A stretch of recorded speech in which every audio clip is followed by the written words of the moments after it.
That all council members are here tonight, and we have a full quorum, and therefore I will open the meeting to pledge allegiance. I pledge allegiance to the flag of the United States of America and to the republic for which it stands, one nation under God, indivisible, with liberty and justice for all.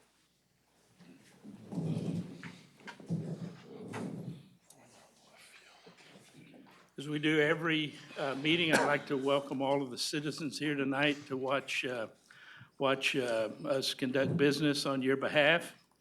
Welcome, and at the appropriate time, we'll offer you a chance to come forward and let us know what's on your mind if you're so inclined. So thank you. We'll begin with some announcements. Good evening, Mayor and Council. I do have a couple of announcements for you tonight. First off, I do want to publicly introduce our new Assistant City Manager, Derek Farrell. This is his first council meeting, second week on the job, and I do want to ask him to introduce himself for a minute. Good evening, Mayor and Council. Thank you very much for letting me be here with you tonight and for accepting me as part of your city and part of Jesus' staff. I'm coming to you from Commerce, Texas, where I served as a city manager before, and I hope that I learned a few things that will be useful to you and to Jesus and the rest of the city staff here. I look forward to meeting you all, getting to know you more personally, and I look forward to working with the staff. Thank you. Welcome aboard. Our second announcement is related to an event that's taking place at the public library. The Friends of the Public Library are hosting a winter book sale this week, which actually began yesterday and runs through this Saturday. The book sale is being held in the Bronte Room inside the library and is open during regular operating hours this week, which through Thursday run from 9 a.m. to 8 p.m., on Friday from 9 a.m. to 5 p.m., and on Saturday from 9 a.m. to 12 p.m. And so we encourage everybody to come support the library. Okay. Any other Thank you. announcements? See none, we'll move on. I don't believe there's any public or employee recognitions this meeting. So we'll go under the, is there any items from council? Hearing none, we'll move on to citizens' communication. Any citizen who's here today and wants to step forward and speak on any matter, please step forward. Mr. Mayor, my name's O.F. Jones. I'm a lawyer here in Victoria. I have a suggestion and a thought that I would like to pass on to the council for the council to consider in connection with the problem that you're going to discuss according to the paper on the Stoke Street addition on Rio Grande, or the Stoke Street connection with Rio Grande. My office is downtown. I live in Tanglewood. I drive Rio Grande Street virtually every day. And most of the time, it seems like when I'm going home, it's after dark. When I get to the intersection of Laurent and Rio Grande, that intersection is usually very well lit and bright. When you pass that intersection going east on Rio Grande, it becomes very dark. There is no street lighting on the southeast side of Rio Grande adjacent to at the HEB, along the HEB property. The only light that is in that area is light that comes from the HEB parking lot. There is a yellow mercury light on the other side of the street. Those lights don't do a whole lot of help. When you traverse Laurent in that lighting condition, it's hard to see people that are in the median from Laurent up to the other side of the HEB store. I have had numerous occasions where people were in that median and it's very difficult to see them. I almost didn't see them on a couple of occasions. I've been very fortunate. I haven't hit anybody. Those people that are crossing the street in that area usually are dark-skinned people in dark-colored clothes. and without any kind of light, you just really can't see them. I know that you've talked about how to do it or what to do, but I've got a suggestion that I think will solve that problem and save the city a lot of money. Those people, I haven't done any surveillance on them, and I don't know this for a flat fact, but they appear to be coming from the apartments complex over behind the TDECU and the Jack in the Box restaurant, about a block away. They come across a vacant lot, and then they go through the Jack in the Box property and cross over into the HEB entrance that's right in front of the store building. There's no fence behind the Jack in the Box. If the city could get Jack in the Box to put a fence up behind their property, those people that want to come from the apartment complex would have to go over to Halsey and down the sidewalk beside the TDECU. If you put a crosswalk in across Rio Grande at the Stoltz-Halsey Street and brighten the light at that intersection, I think you'll solve the problem. So I just offer you that for somebody who sees it all the time. Thank you very much. Thank you. Are there any other citizens' comments?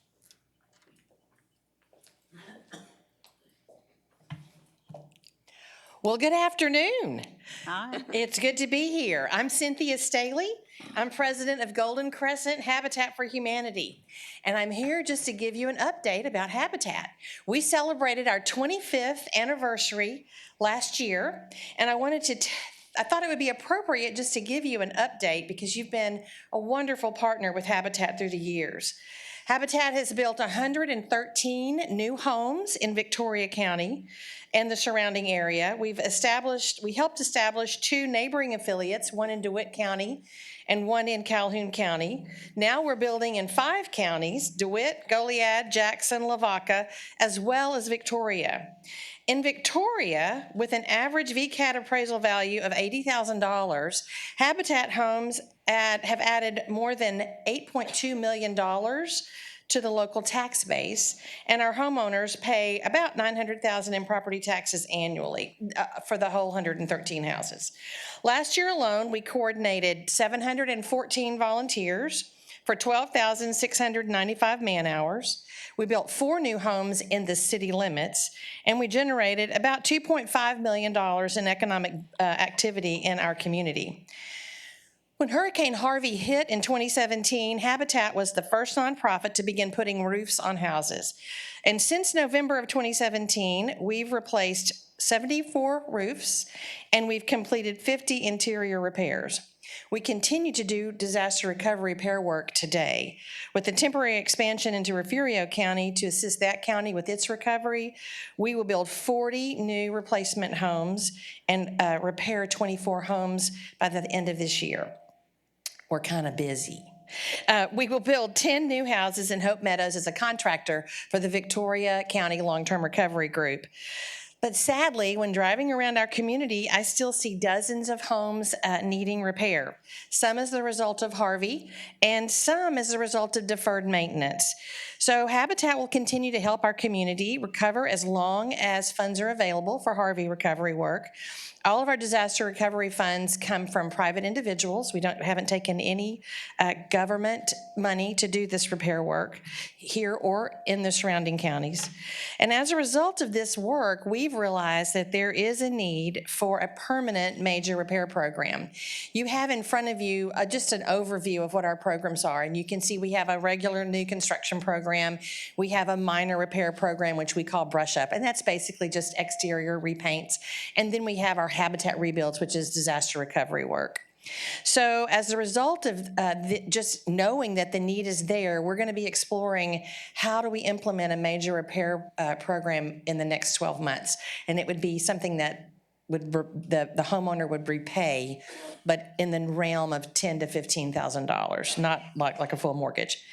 Thankfully, though, the City of Victoria has been an important long-term collaborative partner with Habitat for Humanity. In 1998, many of you weren't even here then. In fact, I wasn't here then. But the city partnered with Habitat, and we built 11 homes in 12 months. That was an amazing accomplishment for an affiliate that was only 5 years old. We hope to continue the partnership in the future. We'd love to go back and look at infill lots if possible. We've done that in the past. So we're exploring lots of different things. So through Habitat's 25 years of building, 113 families in our service area have experienced the life-changing impact of affordable housing through our permanent construction program. With newfound stability, families are able to improve their employment.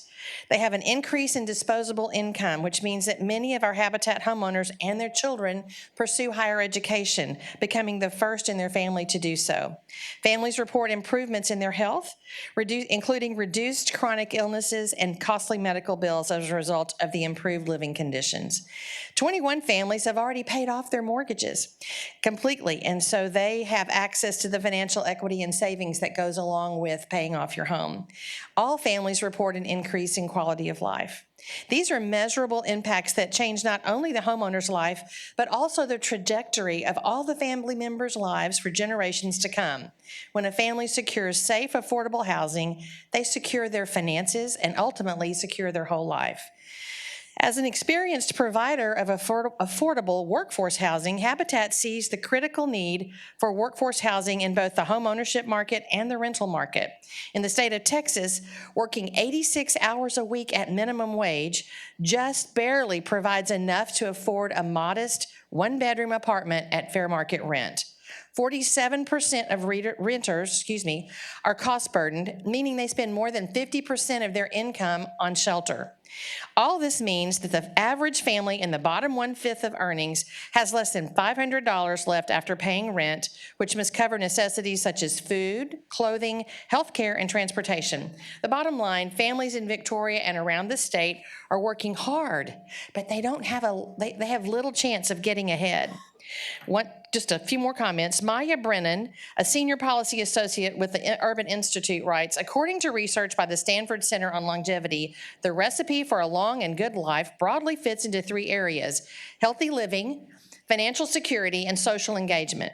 The most basic tool for allowing equitable access to a long and good life is housing policy. When people of all incomes can access a stable, decent, and affordable home, they generally do not face food insecurities or delayed health care. They can afford to save for a rainy day. They will not see their relationships uprooted by unwanted moves. Given the critical nature of affordable housing and the place it holds on both the state and national conversation level, Golden Crescent Habitat and some of our community partners are convening a roundtable to discuss affordable housing issues in our community. This is affordable housing solely focused on affordable housing for workforce, okay? Experts in both homeownership and rental housing whose work interfaces them with people earning below 120% of median income will be invited to participate. Our goal is to initiate conversations that will stimulate programs and policies that both the public and private sectors can support and implement. As council members, I invite all of you to participate in the conversation. I agree with the sentiment that I've heard. The city is not in the housing business. But from my perspective, the city programs and policies can make safe, affordable housing an attainable goal for all of Victoria's working residents. Thank you again for letting me speak today. Thank you. Thank you for your work. Are there any other comments from citizens?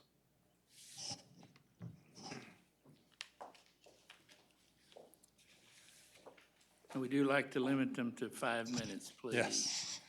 Good evening, Mayor, council members, Mr. Garza. My name is James Dodson. I reside at 410 North Vine Street here in Victoria. I'm here today to give you some information I hope you will find interesting and useful about the San Antonio Bay Partnership. We are a 501c3 regional nonprofit organization established in 2010, and we are celebrating our 10th anniversary tomorrow and the next day with a 2-day conference here in Victoria at UHV. And we would invite you to attend that, but we've actually booked it all up. We have 140 people coming each day to that conference. But we do have an event that we're continuing to advertise, and we ask that you would consider attending. That's tomorrow evening at 7 p.m. at the Welder Center. We are sponsoring a performance of a piece that is called The Living Coast. It is original live music performed on stage with a background of video that was taken up and down the Texas coast. I attended the premiere performance of that in Austin in August and was just totally blown away by both the music and the video and the message that it has about the treasure we have here in Texas, the Texas coast, and all of the things it provides our citizens, recreation, employment, opportunities of all nature, and we need to protect and enhance those resources that are available along the Texas coast. While our organization focuses primarily on the San Antonio Bay Guadalupe estuary system, we also work all the way up the watersheds of the San Antonio and the Guadalupe rivers, a headwaters to tidewaters approach. So what happens in those watersheds impacts San Antonio Bay. So we have built partnerships with other entities, organizations up and down these watersheds and in the region. And we have some major programs, one of which I'd like to highlight is our environmental education program. Over the past 4 years, we have taken 4,000 middle school students out on the bay on a hands-on floating classroom experience to learn more about the ecology of the bay. We also have a traveling touch tank where those who can't go out on the boat, we take the seashore to them and middle schools throughout the region.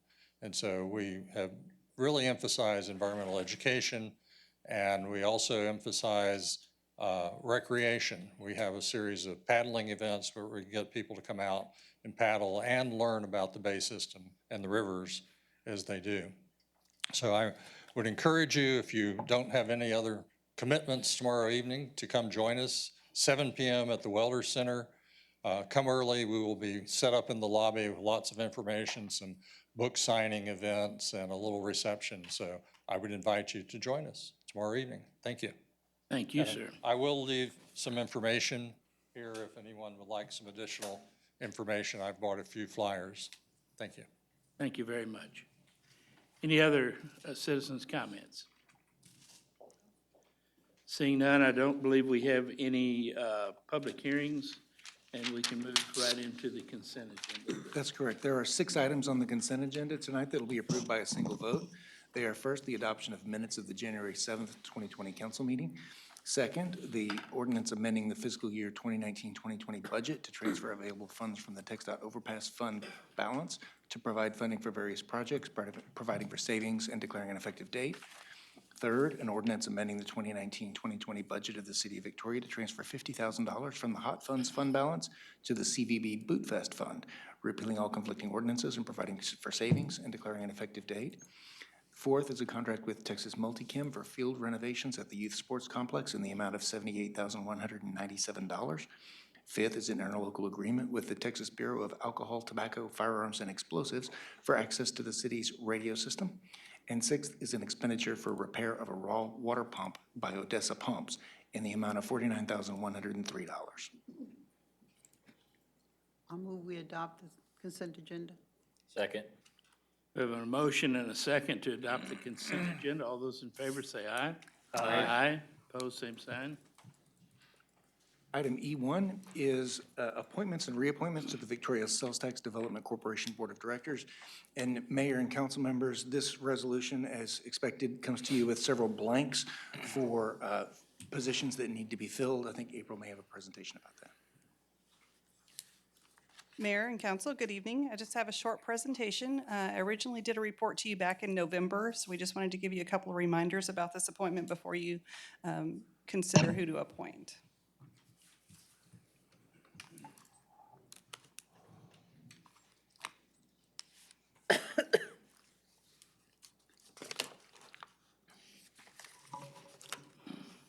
Apologize for the delay. Should be just a moment.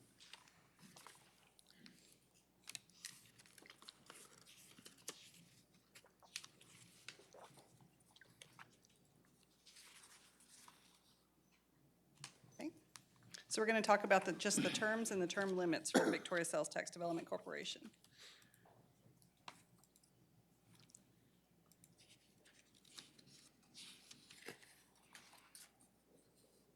So terms of 4 members shall begin on January 1st of even-numbered years and expire on December 31st of the next odd-numbered year.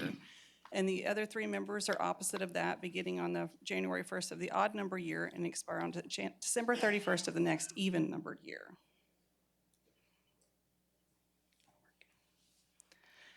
Term limits, the mayor does serve for the duration of his term as mayor. The directors may not serve more than 3 consecutive 2-year terms, and 2 of our directors are currently affected by that clause, as you'll see in a later slide. And then we have former directors are not eligible to serve again until after abstaining a minimum of 1 year from the date of term expiration.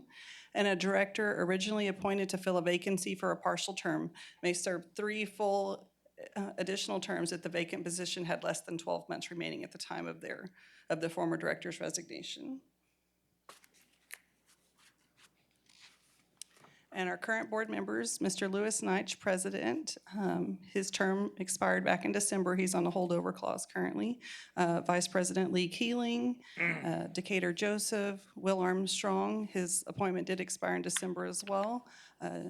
Councilman Bachnight, Mayor Pro Tem Josephine Solis, and Mayor McCoy all serve. So Ms. Solis and Mr. Neitch are not eligible to serve again due to those term limits that we spoke about in that previous slide. And then Mr. Armstrong's appointment does expire.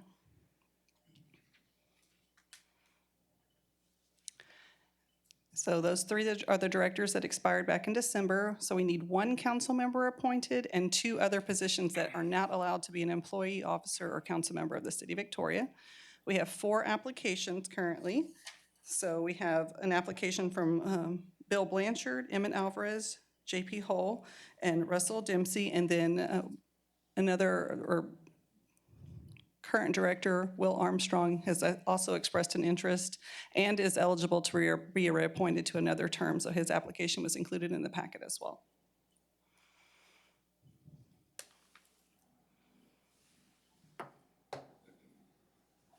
So if y'all don't have any questions at this time, we'll go ahead and move to the voting process. Did you want me to explain that, Thomas, or? I'm happy to go over that, thank you. The mayor and I spoke about this before the meeting, the process that we'll use to nominate. There are 3 blanks in the resolution, as she's explained. And so we will, as we've done in the past, go through paper balloting process. I will remind the public, as I've always do in the past, we do not use secret ballots. These ballots are retained by the city secretary and they are open for public inspection if anybody is interested in knowing. It's just more efficient for us to go through a written ballot process. It's quicker and easier up here. What we'll do is I'll pass out ballots for the citizen seats first, and we're going to nominate names to go into the resolution, 1 blank at a time. So the first ballots that I'm passing around include the names of everyone who has applied for nomination into that position. And I'll ask you to put your name at the top of the ballot and then circle one of the names on the ballot and then return those to me. If we need to have a runoff, we'll have a runoff to get a simple majority to put a name in the blank. And then we'll repeat the process for the second name.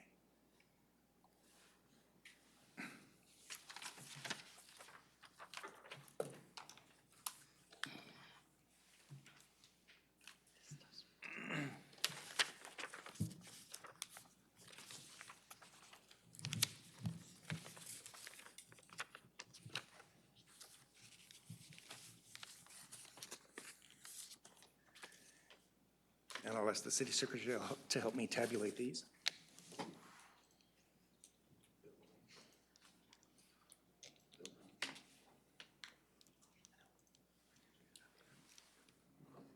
I have everything written down.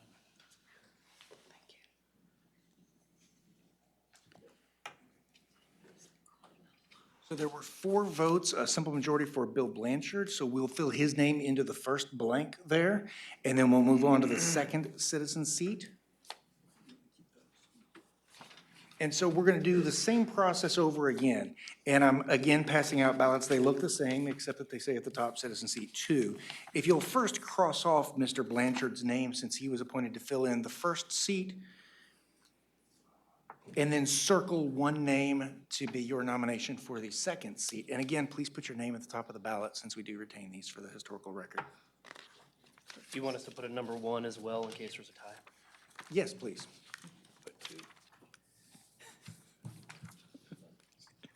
Just put a 1 in the top in case people run off for this seat. We'll sort it out. You authorize me. No, just, you're just sort of 1A. First ballot in the second round. You didn't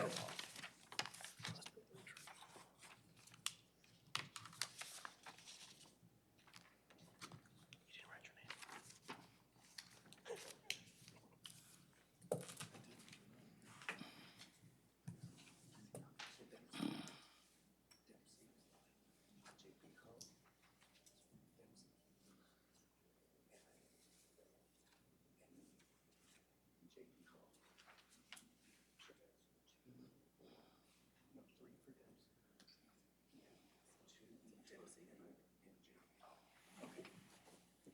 So that result is not a simple majority. That was 3 votes for Russell Dempsey, 2 votes for J.P. Hull, and 2 votes for Emmett Alvarez. And so we'll have a runoff ballot with only those 3 names. And so I'll ask you on this ballot to select only from those 3 names. And I'll repeat those names right quick for you. We're selecting from only Emmett Alvarez, Russell Dempsey, or J.P. Hull. Mr. Goosh, there's a strong possibility that the vote will come out exactly the same. Yes, ma'am, in which case we'll have another runoff Okay. or seek some other solution. 2 in the corner. Yes, thank you. Number 2 at the top corner would help us identify that this is the second I guess ballot. let's see who changes their mind, right?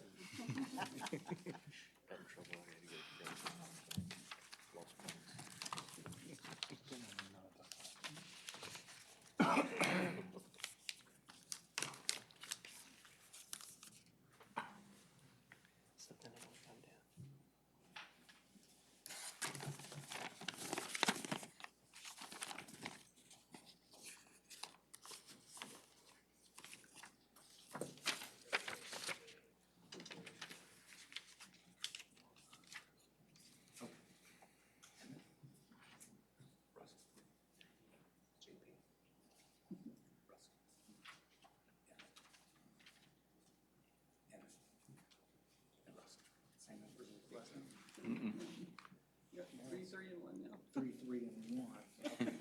So that did result in a different vote, but still not a simple majority. We have now 3 votes for Russell Dempsey, 3 for J.P. Hull, and, no, the other way around, 3 for Emmett Alvarez. 3 for Mr. Dempsey and 1 for Mr. Holt. Thank you. And so, Mayor, this is up to you. Would you prefer to go to a 3rd ballot to see whether or not we get to a simple majority? Or you Okay. could just take the top 2. Or, Well, we only have 1 blank. We only have 1 space. But if we have No, he's top 2 names. For the final. Yes, oh, absolutely, yes. Okay, we're At this down to- point, we're down to just 2 names. Yeah, We're down to just 2 names at this point, because, that's right. so, yeah. That's right. So now we're choosing between only Ms. Hobart, Alvarez. Mr. Alvarez and Mr. Dempsey. So this should result in a simple majority. Put it 3.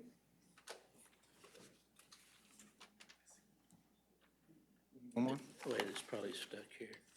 Oh, got it. If you put a 3 at the top of this ballot so we can differentiate them, I'd appreciate it. I don't think this is the longest one we've done. Here you go.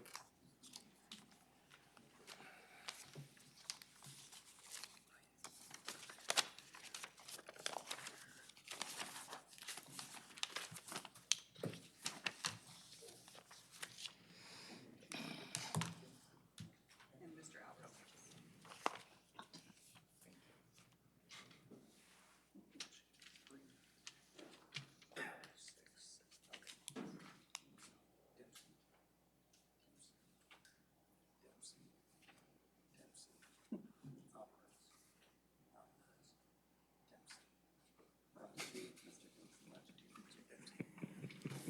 All right, so that's a 5-2 in favor of Mr. Dempsey, so we'll fill his name into the second blank. And now we move on to the one that I thought would be the most confusing. The third seat, the third blank that needs to be filled in, it needs to be filled in from among council members. And we do not have an application process for council members. And so the first thing we need to do is open up the floor for nominations. Any council member can nominate any other council member for their name to go onto the paper ballot for us to then vote. You can also, by the way, nominate yourself if you're interested. And so I'll open the floor for nominations at this time. I nominate not Jeff, Mark. That's a nomination for Mark Lofgren. Mr. Lofgren, do you accept the nomination? You, Okay. Got to give you an opportunity to turn it down. I appreciate that. Are there any other nominations? Are there any other nominations? Robert's rule says I have to ask 3 times. Are there any other nominations? Okay, we have only one name nominated, Mr. Mayor. If you'd like to simply put that name in the blank without us going through the process. Do that by acclamation. By acclamation, right? So then the resolution in front of you includes the name Bill Blanchard, Russell Dempsey, and Mark Lofgren.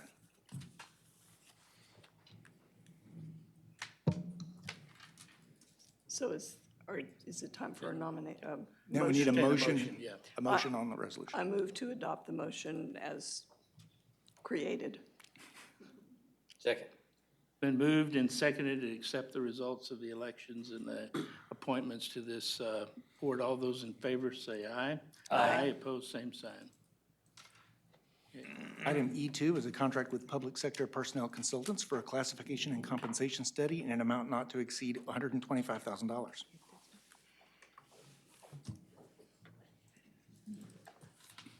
Good evening, Mayor, members of council.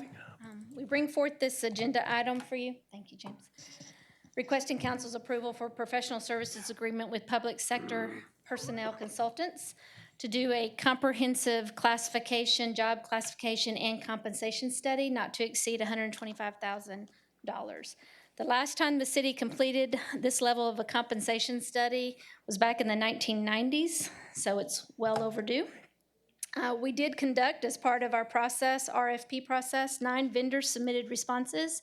We invited 3 to come forward with regards to presentations. The committee that we chose represented leadership members throughout the city, and it was unanimous that we go with Public Sector Personnel Consultants. As you know, this agenda item helps us in achieving our internal goal of reviewing our compensation and benefits, all to address the ongoing issues that we have with recruitment and retention. We have Mr. Sam Hines from Public Sector Personnel Consultants here tonight with us. He welcomes any questions that you might have of what we're presenting. He also has a short presentation. If you prefer him to go through the presentation, he will be glad to do that. Otherwise, we can just open it up for questions. It'd be good for him to go through the presentation first. Okay. There you go, Sam. Thank you. Good evening, Mayor, members of the council. Good evening, city manager and city staff. I'm Sam Hines. I'm with Public Sector Personnel Consultants. I'm here tonight just to very briefly talk about the study that we will be performing for the city in regards to the classification and the compensation study. Just a little bit of background on our firm. I'm with Public Sector Personnel Consultants. This firm originated in 1972. Job classification and salary surveys are really the main 2 things that we do in this company. During the tenure of our firm, we've had the opportunity to work with a little over 1,000 public sector employers. We work with cities, school districts, housing authorities, counties, really any public sector job. But the bread and butter of the work that we do is with cities. In the recent past, we've had the opportunity to work with some of your immediate neighbors doing similar types of work. We recently completed a study for the Woodlands Township right outside of Houston, for Pearland, for Brazoria County, for Angleton. We're doing currently a project in Washington County, which is kind of in the middle of the way between here and Austin. So not to say that we know everything about every single job in the area, but just that we're kind of qualified to ask good questions, pretty familiar with the different types of services and the jobs that the public sector agencies here provide. Just a little bit of our approach to the project. We are a smaller firm. There's 8 of us. We're all full-time staff. We all have specialties in the classification and compensation field. We are going to be readily available for some of the presentations during our project timeline. There's going to be opportunities for us to come out and get out in front of your employees, in front of you guys again to introduce findings and recommendations. Typically, we provide an additional 12 months of support after the project completion date. So if it's kind of like a warranty, I guess, on our product. So if you guys bring in any new job classes, or if you have any questions about job classification or where new positions should be slotted onto a pay range, would be available for that as well. And we just kind of help to train some of the city staff and with the products that we're going to be leaving behind. We do all of our salary survey work like in an Excel file, which is a really easy tool for some people to learn. So it's a tool that we'll be leaving behind so that the city could continue to administer or do salary surveys on their own independently if they wanted to in the future. This is just kind of a little Gantt chart of some of the project work that we're going to be doing. On the next slide, we'll kind of go into that in a little bit more detail, but this chart just kind of illustrates that some of the project phases kind of run concurrently. We kind of kick off on some things and then some things sort of run together as we work towards the end. So the first phase of the project is really just the kickoff and the communication. During this phase of the project, what we'll be doing is we will be working with the city staff to set up some meetings where we're going to get out in front of your employees to introduce the classification study and the compensation study to help kind of set some expectations, what the study is and what it isn't, what they can maybe expect out of the salary survey or the job classification process. Typically during this meeting, we'll also be distributing a position analysis questionnaire. Job classification for us is really just kind of like learning about the different types of jobs that exist at the organization, and the way that we do that is through this particular form. We're going to be asking each employee in the organization to fill out this form to let us know what are the duties and tasks that are associated with your job. It's important for us to learn about the positions before we do a salary survey because we never want to assume that we know what a job is just based on the job title. It could be that you guys have certain job titles here that other cities may not have, or it could be that you guys have certain people that maybe wear multiple hats or that have different responsibilities. And so we want to make sure that we really understand what the jobs are before we go out and look for them in the marketplace. During the classification study, some potential things that could happen are that we expand certain job classes if we see the need for additional levels. Conversely, if we see maybe like a 1, 2, 3, 4, 5 series, we want to know why are there this many? Can we perceive what the differences between these different levels are? We may make the recommendation to reduce the number of levels. Some employees could be receiving job titling changes. We're not going to change the nature of the work that anybody does, but really just kind of making sure that titles correspond to the duties that are assigned to each position. So like I said, just the first phase, kickoff and communication, getting out in front of your employees, introducing the study. On the second phase, position classification, we're going to begin reviewing the position analysis questionnaires that are submitted to us from the employees. Again, this is a part of the process where we would be introducing any titling changes if we see the need to do so. There's also an opportunity in the contract to do some on-site interviews. If there are any job classes, maybe where we are unable to discern what the difference is, or if the city staff has asked us to come in and maybe take a closer look at some particular job specifications in particular, we can come in and we'll do typically 30-minute interviews or ride-alongs, desk audits. Usually we try and hit at least an employee from each job class just to learn a little bit more about each job. So that's kind of the first phase, position classification, learning about the job. The second part that kind of begins to run concurrently with the job classification is the market survey. So during this phase, we're going to be identifying the market comparators. These are typically other public sector agencies that you guys have historically lost employees to, or that you maybe recruit employees from. It could be places that some of your employees maybe commute through to get to work. But really thinking about what is a competitive marketplace? Who are some of those other public sector agencies that we compete with for jobs? Typically, we will go through a process where we identify that just in consultation with city management. And typically, depending on the needs of the city, we would come out again in front of you guys just to get kind of a blessing on what the market comparators would be. Once we have identified those survey comparators, usually 10 to 15 other agencies, what we'll begin doing is soliciting their pay plans, their job descriptions, their org charts to begin the job matching process. So we may look, based on the information that we've identified in the PAQ, to see, do other agencies have this job, and kind of what is the going rate for this position. At the end of the salary survey, what we're gonna be doing is proposing a new min to max range for each job within the organization. We'll also be providing like some cost analysis to help you, if there are any employees whose salaries are below the proposed minimum of the new range, to kind of get up to what the market is paying. And that's kind of just the last phase, findings and implementation. So the survey will kind of help us to answer the question of where are you guys in relation to the market? As the city councilmen and women, you guys get to determine where do we want to be in relation to the market. It could be, hey, this year we want to be at the average of the market. Maybe you say, hey, labor is abundant, we can afford to lag the market, let's be at 95% of what the market is paying. Conversely, you could say, hey, we're having a really hard time getting employees, maybe labor is in short supply, we need to be leading the market. Let's look at what it would cost or what it would do to be at 105% of the market. So I'm really in this phase just giving you options based on the survey data that we found, just kind of thinking about where are these jobs in relation to the market? What do we think the market is paying for these jobs? And then giving you the opportunity to react to that information. So again, those are kind of like the 4 main project phases: the kickoff and communication, introducing the study to your employees, position classification, learning about the jobs, doing the market survey, the actual salary survey work, and then getting back out in front of you guys with findings and recommendations.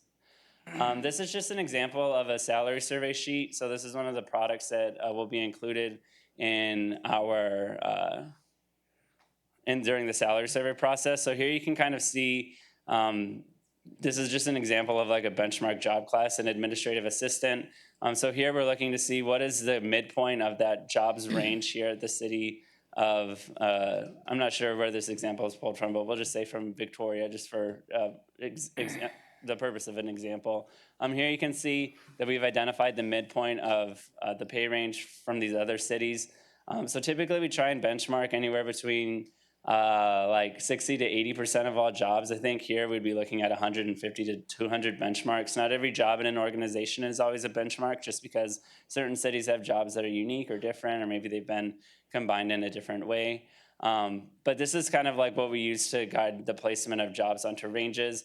This is really kind of the bulk of the work, where we get into matching the job duties to job duties and not just job title to job title. Here you can see, for example, that although the job class is called administrative assistant, it's most analogous to administrative associate 3 at Texas A&M University to secretary at Texas City. So we don't never match this job title to job title. We really begin to jig into those job descriptions, into the information that we find in the PAQ, to make sure that we're matching job duty to job duty. Like I said, based on the findings from those salary survey sheets that we're going to be producing, we're going to be slotting each position into a new range on a salary schedule. It could be on the salary schedule that you guys currently have, or we could be proposing a new salary schedule.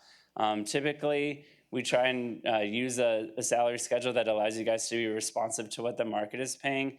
In this particular example, each range is separated by 5% at the midpoint. More ranges just allow for greater flexibility in classification placement. That's not to say that you would use all of these ranges, but based on the survey findings, you could allocate them to the one that's closest to the midpoint of each range. Again, this is just kind of an example. We are open to working with the current structure that you have. We could be open to working with a grade step structure, but really beginning to think about how do we want to continue to administer pay here at the City of Victoria. Excuse me, on that last slide, Sure.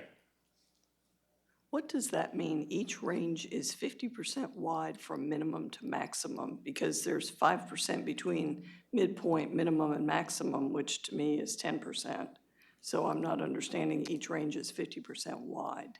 So that's saying from the minimum to the maximum, it's 50% greater. So if you look at, for example, range 1, 15,080, you would add about 7,040 to get to that value, or whatever that maximum value is. So Okay, I see that now. I'll have to do the arithmetic, because that part doesn't make sense to me. yeah, and this is another thing that we can also modify. Some places it makes sense to have wider ranges, whereas some places it makes sense to have shorter ranges, maybe like 35%.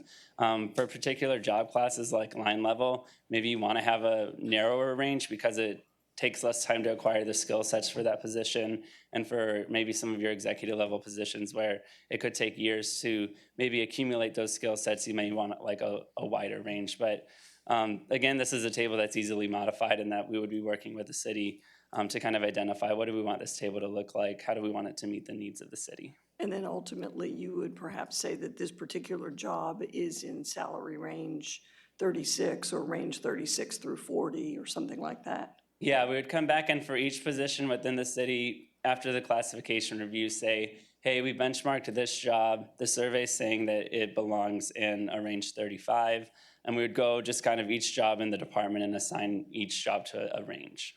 Thank you. And that kind of just helps the city identify, like, what do we think is the minimum value for this job, and then kind of where's that max value for this position. Any other questions at this point? Okay. So just public sector personnel consultants value. Again, this is really meant to be like a transparent process. It's something that's intended to be done for the employees and not to the employees. That's why we engage them at the very beginning. We come in, we ask them to tell them directly. We want to hear from them. What does your job entail? And that's why we introduced that position analysis questionnaire. We work with the city and with the city council to identify what the market comparators are. And then again, just kind of getting out in front of you guys at the end and giving you options. Now that we think that we've identified where the market is for these jobs, where does the city want to position itself?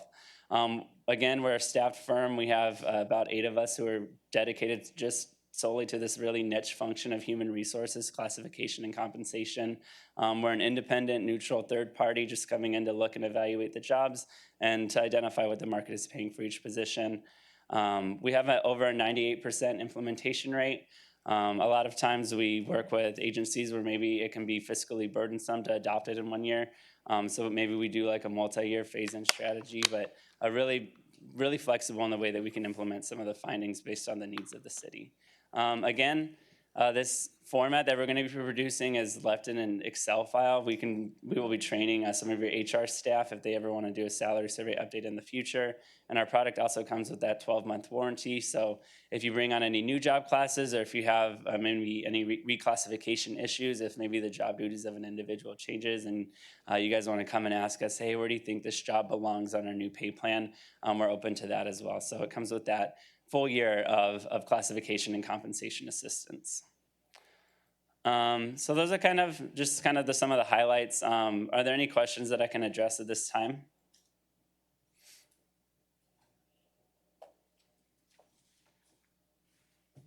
Sure. Okay. Yeah, we look forward to working with the city, and thank you very much for your time this evening. Thank you. You know what, I do have a question. Sure. Will we get the results before we start working on our budget so that we have some sort of an idea? Definitely, yeah. Okay. Typically, we say. So, I'm sorry, go ahead. Go ahead. Typically, like on our end, just the project timeline is anywhere from like 60 to 180 days. So that's about 3 to 4 months. So we would have our results available to you by that point. Yeah, Ms. Solis, that was our goal, is to try to have some of the data back as we begin to start planning for the next fiscal year, to have some options to look at, to see what we need to do to include it. So, yes, ma'am. Thank you. The intention is to end with that end result, but the beginning of the budget process might be a little shaky just because, finance starts working on that now, right? And so, but the end goal is to ultimately, hopefully incorporate some aspect of the recommendation into the final product that gets approved later after the summer. Do you anticipate it being in steps, or do you want to, depending on how our budget is? Not in steps, in departments. I personally anticipated being a phased approach. Okay. We went through a similar exercise in Kingsville, and that ended up being a 3-year phased approach. Okay. Keep in mind that, what our new revenue is every year versus Right. I what the understand. study might generate. And we'll know for sure later, but going into it, my expectation is that this is going to be a phased approach. Okay. Well, I think it's a start in the right direction. So,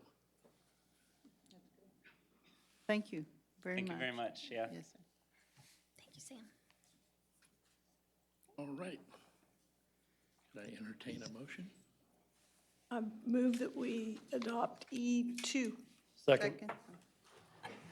Thank you. Moved and seconded to adopt item E2. Any discussion? Hearing none, I'll call for the vote. All those in favor say aye. Aye. Opposed, same sign. Item E3 is a professional services agreement with Friesen Nichols for engineering design services for the Ben Wilson Corridor Improvements Project in the amount of $756,273. Mayor and council, prior to the meeting, I passed out to the dais a substituted version of this contract. So when you're approving this contract, please understand you'll be approving the resolution with the substituted version attached. We will re-upload that into iCompass so it's available to the public after the meeting. I move we adopt E3. Second. It's been a motion and a second to adopt E3. Do you want to see a presentation? Yes, go ahead, Ken. Yes, we have one.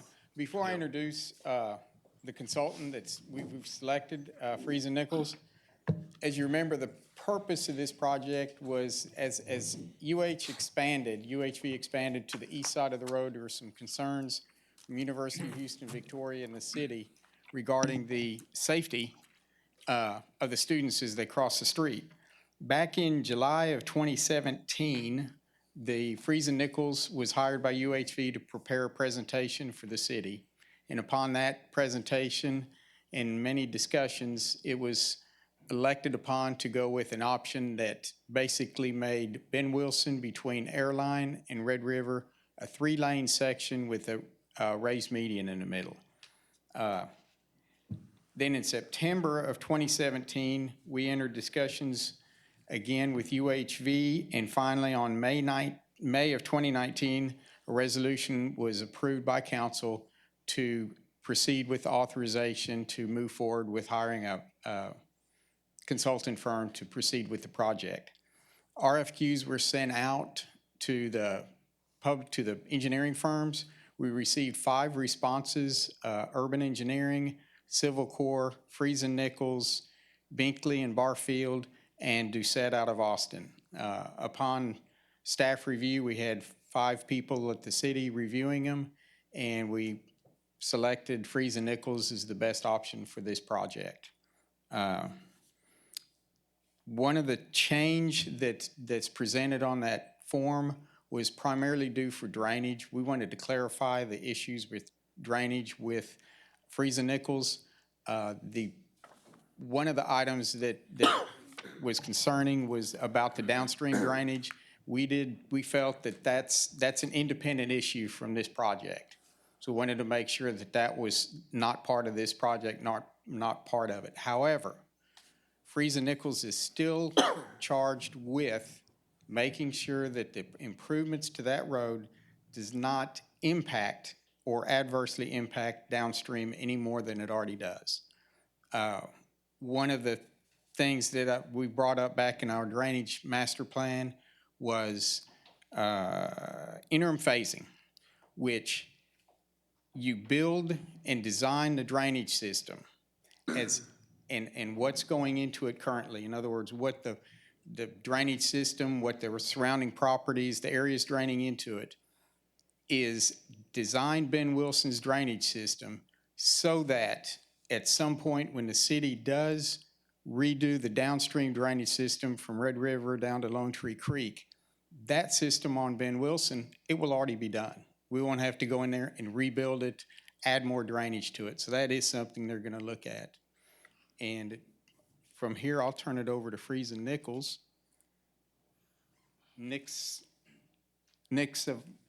I got it wrong.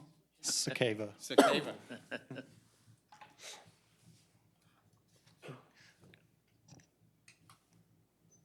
Good evening, Mayor, Council, staff.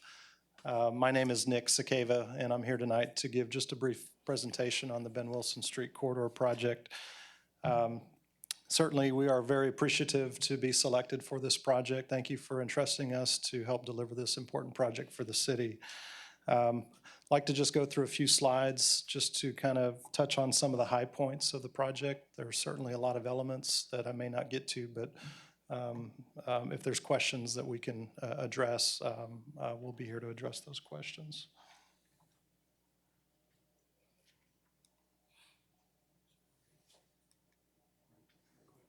Okay. This slide, Friesen Nichols is a multidiscipline firm. Some of the things that we specialize in, engineering, planning, urban design, architecture, environmental, program management, and construction management. Friesen Nichols was founded in 1894, city of Fort Worth. We're a 126-year-old company. We have over 850 employees across 24 offices. 12 of those offices are in Texas, so we're primarily a Texas-based company. We offer a very broad range of design services to address projects similar to this. We've got a lot of experience in doing projects very similar to Ben Wilson. And we feel like we've selected a team that's going to provide the city a good product. This slide, I just wanted to briefly touch on the org chart for the project. I will be serving as the project manager and the city's single point of contact for the project. We have teamed with Civil Corps. Civil Corps will be providing local design support to our team. They'll also be providing the survey and some of the other local coordination elements. The project will be actually designed primarily from our Corpus Christi office, my office in Corpus Christi, and we'll be able to respond quickly to some of the meetings and needs that the city has, and also with the close coordination that we'll have with UHV. I'm joined tonight by 3 team members. I'd just like to briefly introduce those individuals. Civil Corps, Ben Galvan. With Friesen Nichols, Blaine Lacleen, who is a stormwater engineer, and Brian Jansen, who is a landscape architect who's going to be involved in the design of these projects. Also want to point out Kevin St. Jakes, who is not here tonight, is going to be involved in this project from a traffic operations and signalization. If you recall, Kevin prepared the Ben Wilson Street corridor study report for the city back in 2016. So we have good continuity with bringing Kevin back on board to the team for the city. Just a brief history. I'm sure everyone is well aware the alternative that we are going to be focused on is alternative 3A. Victoria retained Friesen Nichols back in 2015 to provide design alternatives to address both the safety of pedestrians and also the traffic mobility on the project due to the expansion of UHV. The goals that we looked at during that study were traffic operations, pedestrian, bicycle mobility and safety, providing a cost-effective solution, and we also looked at the corridor aesthetics as well. The study was completed in 2016. We spoke to many stakeholders during that time frame. We looked extensively at the traffic modeling. We modeled the growth for both 20% and 40% scenarios. We produced approximately 6 configurations for analysis, and we developed evaluation recommendations as part of that study. The objective of the project is to reduce Ben Wilson to a 3-lane section between Airline Road and East Red River Street. The image on the left shows a typical section of what that is going to look like near the Bronson Terrace neighborhood. We'll have 3 lanes, including 15-foot driving lanes. That size provides adequate room for passing of emergency vehicles, and also we'll be looking to provide 8-foot wider sidewalks than what's currently out there. The image on the right was an illustrative rendering that was done back in 2016. This contract includes an update to that rendering, so after we get through with the design, we will produce a new rendering that will be a more accurate depiction of what the improvements will look like on the project. The design objectives, these are just the primary design objectives, reconfiguring the roadway to 3 lanes. We'll be designing storm drainage, utility design. This project has a heavy component of urban design and streetscape elements focused around the UHV campus. We've been looking to add crosswalk and pedestrian enhancements. Traffic operations and signalization improvements are included at pedestrian signalization will be included at Airline and Red River. We'll be looking to add the pedestrian crossing elements in front of UHV as well. We'll also look to add street and pedestrian lighting to the project, primarily at the university. I'll be providing landscape improvements, hardscape improvements, and irrigation. And UHV has expressed interest in a gateway tower and identity signs, which will be at the north and south entrance to indicate the arrival to that campus. We have a strong urban design team within Friesen Nichols. We have approximately 22 members that are specifically focused on urban planning and design. We're actually one of the largest groups of urban planners in the southern United States. In addition to urban planners, we have about 90 professionals within Friesen Nichols that focus on transportation-related work. So we have a good depth of experience, good resources to draw on for this type of project for the city. One of the things that we need to look at early on is the context of the street and the university. We want to make sure that we understand the design elements that we need to recommend. We will work closely with the city and with UHV to look at those improvements that complement the theme and the character of the city and the university and the community. This slide just shows this is actually a photo of Texas Wesleyan University on a project that we designed along East Rosedale in the city of Fort Worth.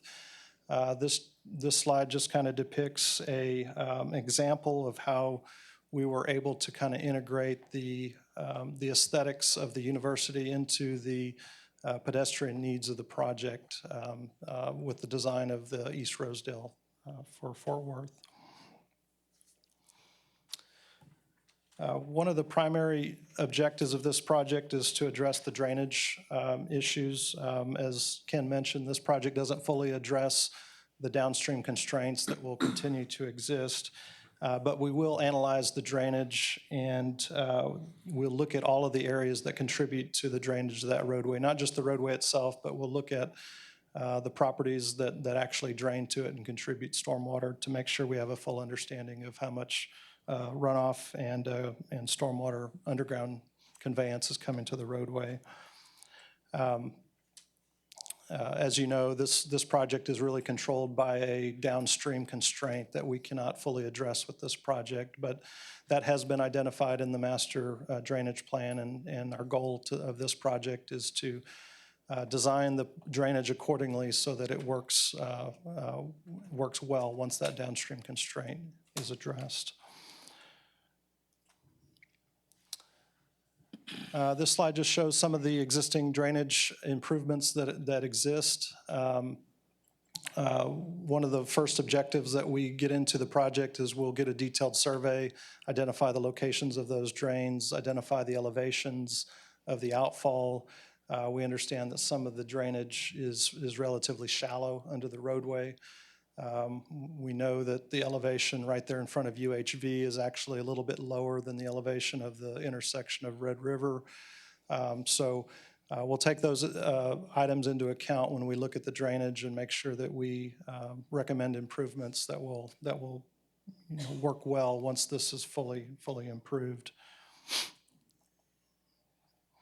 We also understand that some detention has been added by UHV, but we're going to be careful in taking that detention into consideration. We're going to look primarily at what the ultimate build out of that area is going to be. So any areas that are currently grass, we have to assume a certain level of development of those properties when we account for the drainage. So this slide, just wanted to mention that, the proposed project that the city is undertaking improves the drainage in really two ways. We're narrowing the roadway and we're adding green space So we're actually reducing the impervious cover of the roadway itself and increasing the areas that water can infiltrate.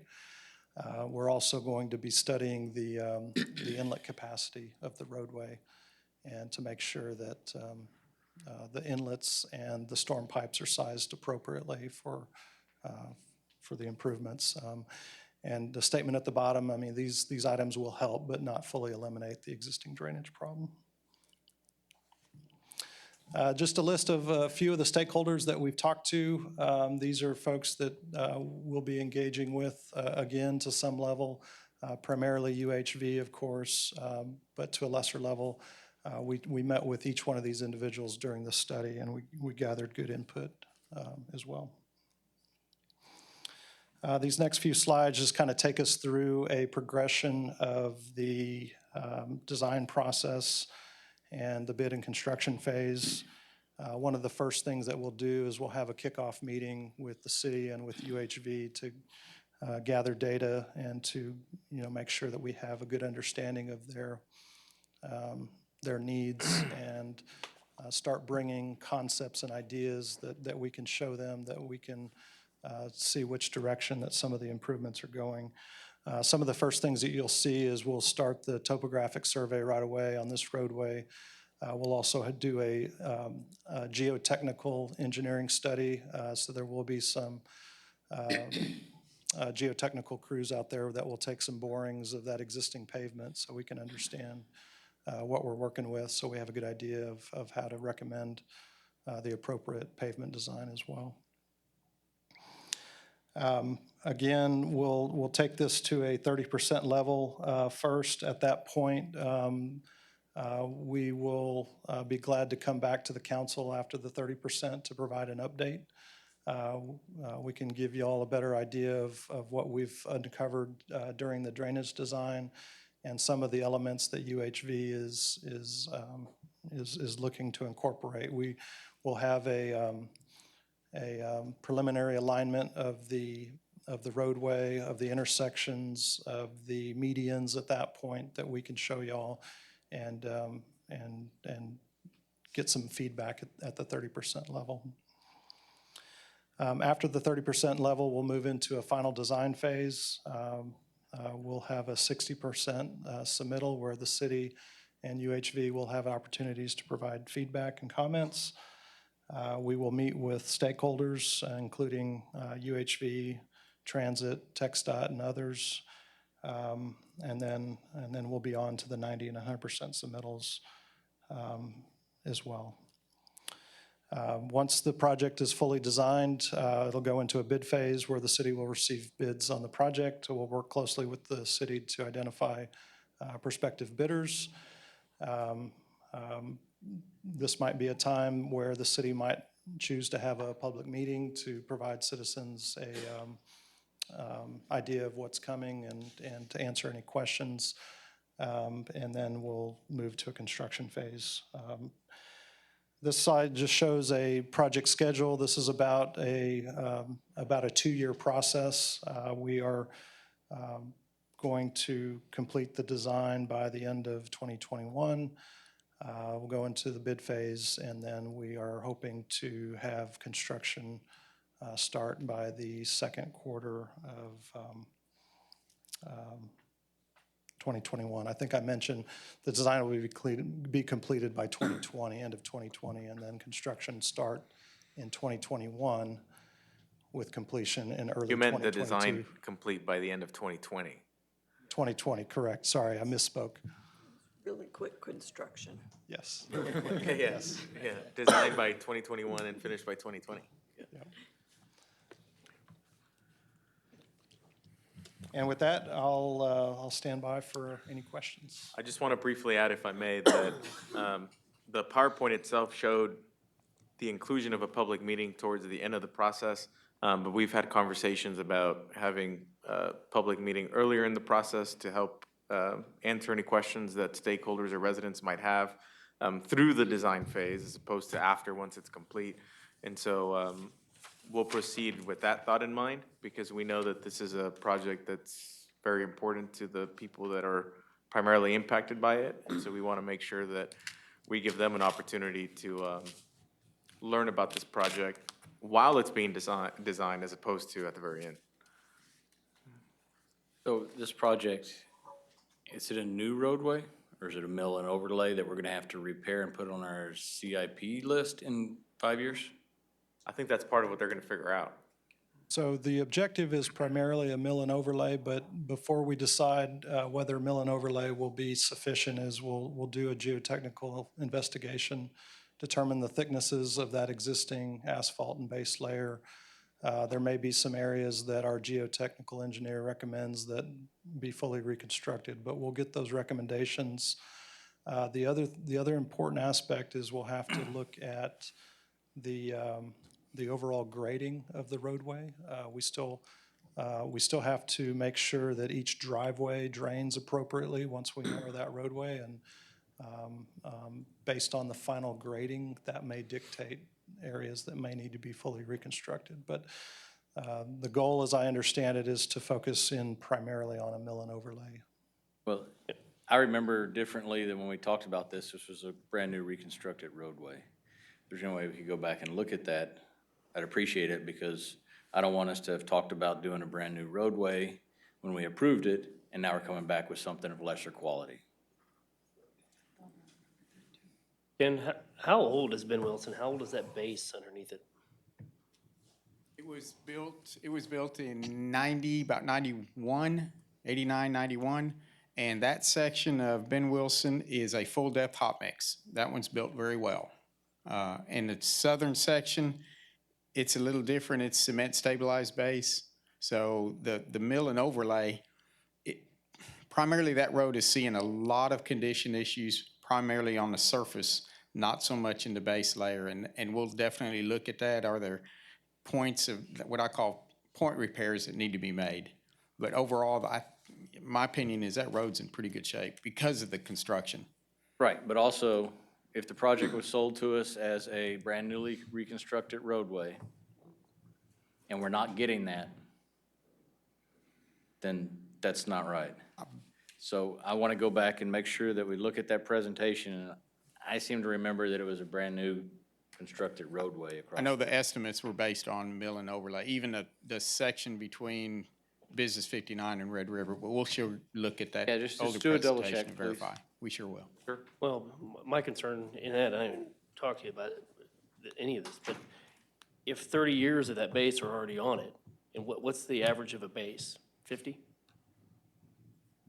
Base can go at least 50. It's that surface, once it starts getting oxidized and those cracks start exposing up, that's where it gets a little difficult. But like I said, that street's had, since I've been here with the city, 27 years, we've put a seal coat on it, and that's it. Well, I think, and I won't speak for Councilman Bachnight or anybody else up here, but starting the clock over on 2022 and saying that we have a 50-year road that's going to last versus going, in 10 years or 15 years, we may be doing a total rebuild on it is a little tough to swallow. And that's part of the geotech, is to verify what's there now and what kind of life expectancy will we get once we do the mill and overlay. Because I look, what's the difference between a mill and overlay versus doing a total rebuild?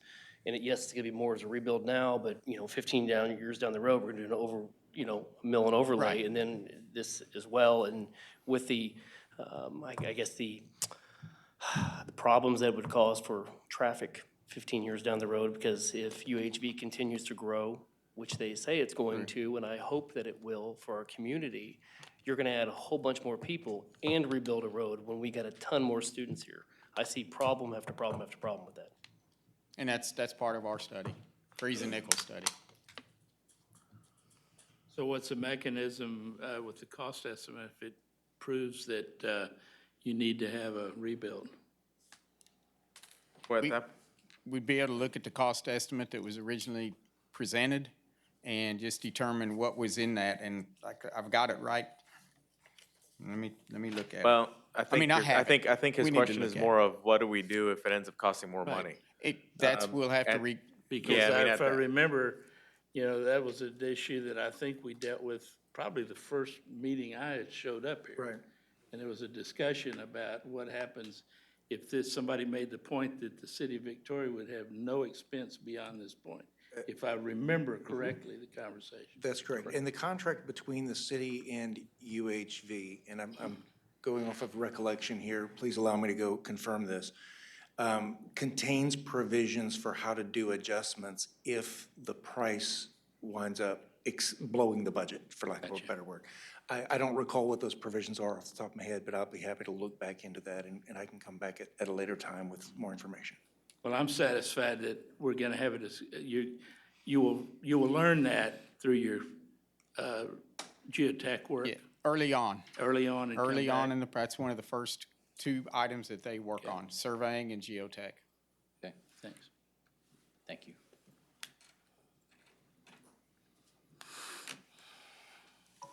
Any further discussion? Any further questions? We do have a motion on the floor that's been seconded. No further discussion. I'd call for a vote. All those in favor say aye. Aye. Aye, opposed, same sign. Thank you. Thank you. I believe that's all of our items for council tonight. I think we go into city manager reports. First city manager report will be done by our police chief, Chief Craig.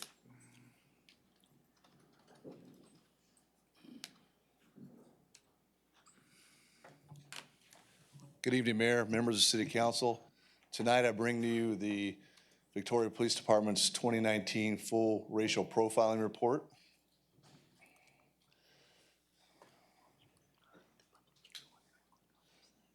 And just as a background and reminder, Texas law requires a racial profiling report be presented to the Texas Commission on Law Enforcement, TCOL, by me, and also be presented to you as the governing body of each law enforcement agency on or before March 1st of each and every year. This report is a compilation of data that we gather as a result of motor vehicle traffic stops made by officers in the Victoria Police Department. For these purposes, the motor vehicle stop means an occasion wherein a peace officer stops a motor vehicle for an alleged violation of law or an ordinance. Officers capture required information, and then that result in a warning, a ticket, a citation, or an arrest. So jumping right into the report itself, for 2019, and you should have this report in front of you as well as it's up on the PowerPoint, but in 2019, we made 15,579 traffic stops, and then it's broke down by gender. And then you can see that we've already also, by law, have to break it out by race and ethnicity. So that data is listed there, the total number and the percentages for your review. Was race or ethnicity known prior to the stop? And you would want to see, the vast majority of the responses here to be no. And in our case, it is. 95% of the time, it's not known. And then the reasons for the stop, whether it's a violation of the law, pre-existing knowledge, that's just information that we have going out into the field, and we see the car and we make a stop. Moving traffic violations, those are red lights, stop signs, those types of things. And then vehicle traffic violations would be something that they observe with the vehicle itself that caused them to make a traffic stop. The law also says we need to identify the street address or approximate location for the stop, and so we break that down, and it's acceptable to report it in this fashion, that most of ours are on the city street. And then was a search conducted? And then you can see that the vast majority of the time, searches were not conducted. And then if you do have a search, we need to identify what type of search was that. Was it a consent search where the officer asked for consent and received consent? Did we see contraband? Did officers have probable cause to believe that there was a crime and then that was a reason for the search? Whether we were inventorying the property itself or whether it was incidental arrest. And we have a responsibility. If we make an arrest, we become responsible for the property it's there. So we do search incident to arrest. And then was contraband discovered during those searches? Vast majority of the time, no. And then just a rundown description of the typical types of contraband. And these relate to whether or not the type of investigation that the officers were doing. Were drugs recovered, currency, and currency in this case would be in relation to the drugs itself. And you can see some of the other items. And then the results of the traffic stop. In 5,000 times of the 15,500 resulted in just a verbal warning, almost 5,000 written warnings, 4,600 citations, written warning and arrest, 19. So I guess in those occasions, we wrote a warning and we arrested them. Citation and arrest. That's a hardcore warning. Yeah. But it's there, it happens. And then straight arrest, 203 of those, for a total of 293. And these arrests were based down in these criteria: violations of the penal code, violations of the traffic law, violations of city ordinance were 0, or outstanding warrants was 133. And then lastly, we have to identify, was physical force resulting in bodily injury used in a traffic stop? That is, did this person resist arrest, and did it result in bodily injury? In 8 cases it did. It resulted in officers applying necessary use of force to effect the arrest. But as you can see, the vast majority of the cases, no. Just some general observations and analysis is we have a very comprehensive general order concerning bias policing. And that general order lays out specifically that officers of the Victoria Police Department are prohibited from racial profiling. In reviewing our statistics and data, we are in compliance with state law on collection of racial data and what is being presented to you tonight. And the department is also in compliance with state law concerning racial profiling complaint process, meaning that you have a process in play where if an officer had an allegation of racial profiling, you have a process by which to investigate that, and we do. And for the year 2019, we had 0 complaints for any type of racial profiling allegation. And in my opinion, the data reveals no conclusive indicators of systemic department racial profiling. And by the fact of we don't have any individual officer complaints, there would be no individual officer racial profiling allegations against the department either. And that concludes my report, and I'm certainly available to answer any questions should you have any. I have one or two. Yes. Is it customary to stop somebody and have 2 police officers on the scene? I don't know if it's customary. I think it's often happens. Traffic stops are the most dangerous thing that a police officer does. So oftentimes, even when officers don't actually request somebody, officers will stop by. But it's not uncommon to have more than one officer affect a traffic stop. I guess it depends on what time. It depends on the time, it depends on the circumstances, it depends on the call. Yeah. Okay. I've been stopped twice, and one was 2 and one was 1, so. Well, you didn't say who it was. If it's you, they probably need at least 2. Where did you I'm fit sorry, into I'm those, just that joking. criteria? Just joking.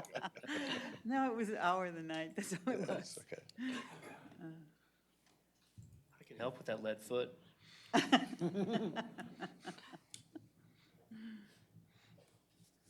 More questions? Thank you, Chief. Thank you, sir. Thank you.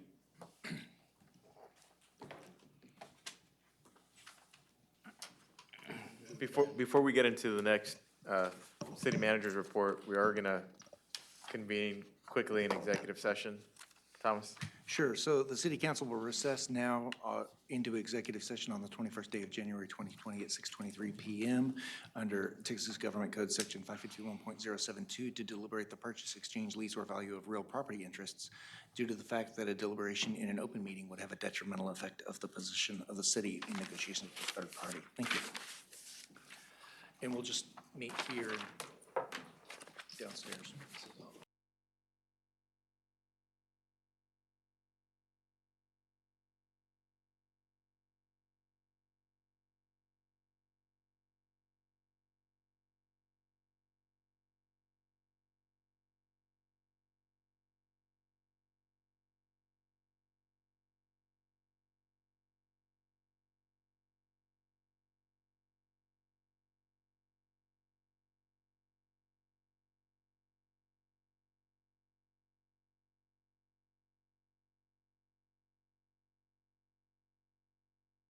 I'm here, yes, at 6:55.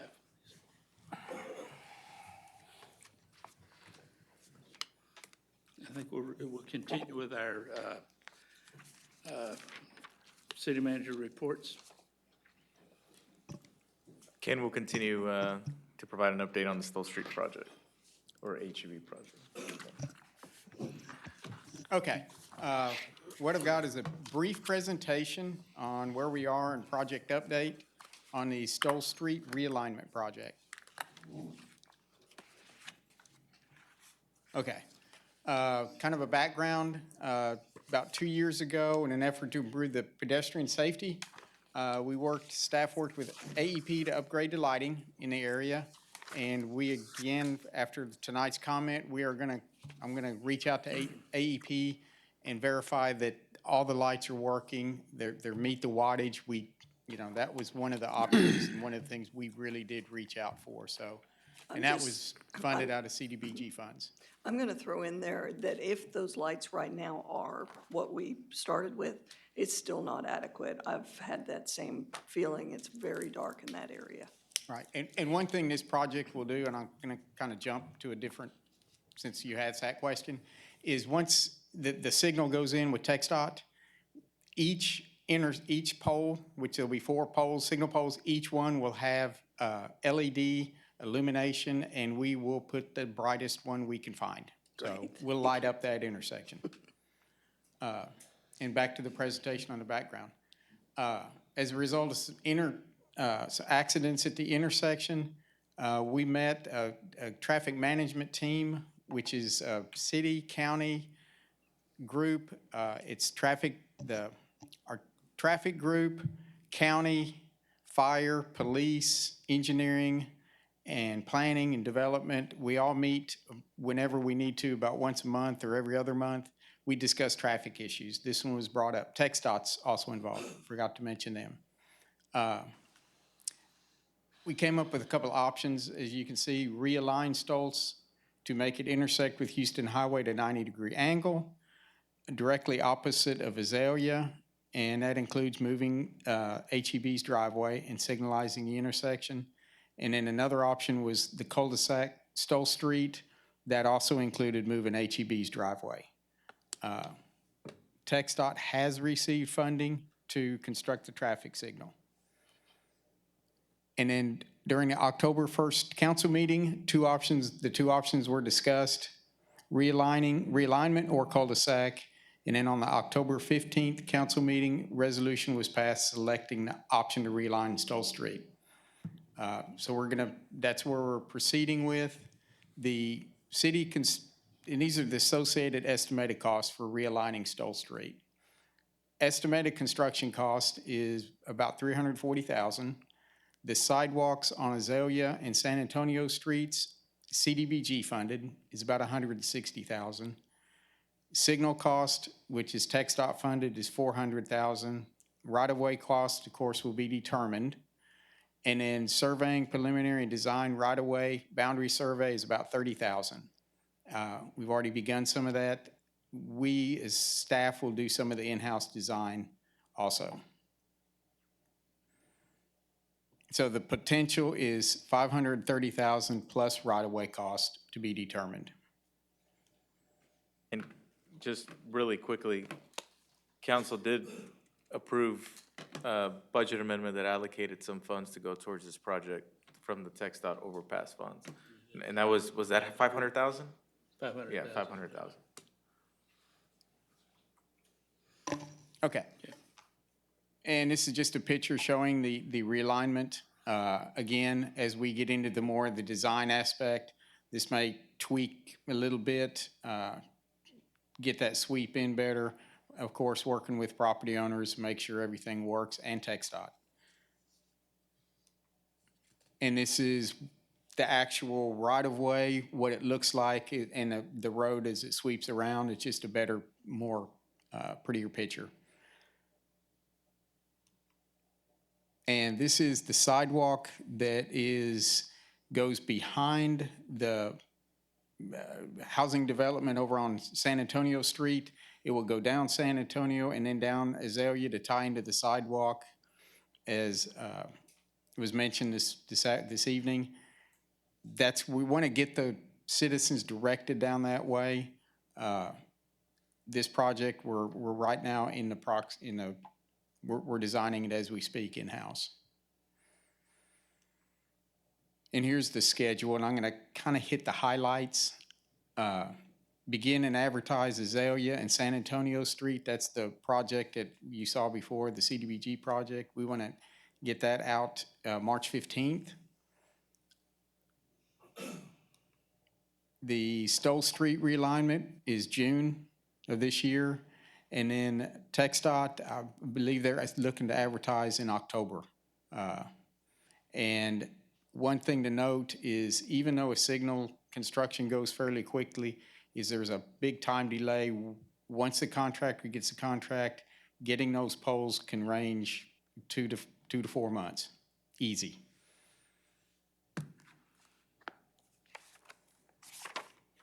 So I'll entertain any more questions.